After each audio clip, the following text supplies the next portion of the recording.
A toujours un futur, c'est le mot d'ordre de la nouvelle édition du Salon Rétromobile, salon qui accueille les plus belles voitures de collection. Et justement, Fabienne, Lissa, qu'on vous retrouve à bord de l'une d'elles, ou près de l'une d'elles, bonsoir. Quels sont les modèles célébrés sur ce salon? Je crois qu'il y a aussi pas mal de bouchons aux entrées et sorties. Absolument, c'est incroyable parce que le marché automobile peine à se relever de la crise du coronavirus, de la pénurie des semi-conducteurs, alors que le vintage automobile, je peux vous dire, à la cote, 120 000 personnes attendues dans ce salon qui continue encore dimanche, 98 000 transactions pour ces modèles de plus de 30 ans. On a vu plein de choses ici, on peut se rincer les yeux. Les modèles plébiscités, c'est la Peugeot 205 qui caracole en tête des ventes quand on parle de voitures de collection, suivi de la Citroën 2 chevaux, mais le stand de la marque aux losanges, la fameuse Renault, célèbre les 30 ans de sa Twingo. Eh bien, cette petite voiture à l'air de citrouille respire la joie de vivre malgré sa petite taille. C'est ce que vous pouvez voir ici. Alors, on croise ici des passionnés de la voiture, des mécaniciens, des membres de clubs, comme des personnes attendues, comme l'ancien ministre de la Défense, c'est le sénateur Gérard Longuet. Il bichonne ses voitures le week-end. Je vous propose de l'écouter.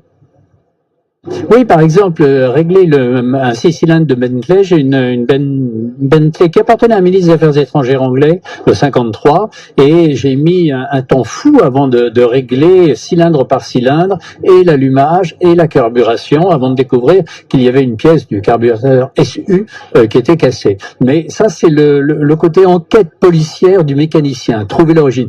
Actuellement, ma voiture préférée, c'est une Talbot Lago de 1957, la dernière fabriquée, avec un V8, le modèle américain, avec un V8 BMW, une voiture qui a été conçue spécialement à 12 exemplaires, et j'ai eu la chance de pouvoir en acheter une il y a 20 ans, et je la bichonne avec beaucoup de passion.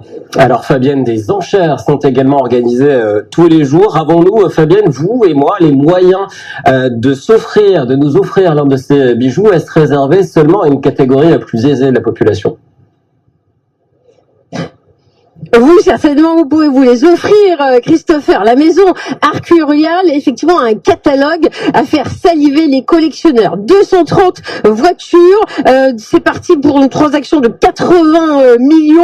Et on a vu, par exemple, tout à l'heure, la Ferrari 250 LM. Il y en a que 32 exemplaires. Et c'est plus rare qu'une 250 GTO. C'est le dernier modèle à avoir gagné les 24 heures du Mans en 1965. Et puis la voiture de Johnny Hallyday, elle est partie, je vous laisse deviner, Chris, pour 160 000 €. C'était devant nos yeux, mais parlons du présent et du futur avec ce magnifique prototype de Porsche. La marque de Stuttgart allemande fête les 60 ans du modèle 911. 5 modèles à voir sur le stand de Porsche à Rétromobile. Il faut savoir que la GT3 RS, c'est 525 chevaux. Elle peut monter tout simplement jusqu'à 298 km à l'heure. Et on parlait de prix, Chris. Eh ben, c'est un petit bijou de 236 000 € sans option. Alors, ne m'en voulez pas si je pars en week-end. Au revoir. N'hésitez pas à venir nous rejoindre à Tel Aviv. Fabienne, mon anniversaire est passé, mais il n'est jamais trop tard. Merci beaucoup, Fabienne Isaac à Paris, avec comme copilote Arnaud Pétier.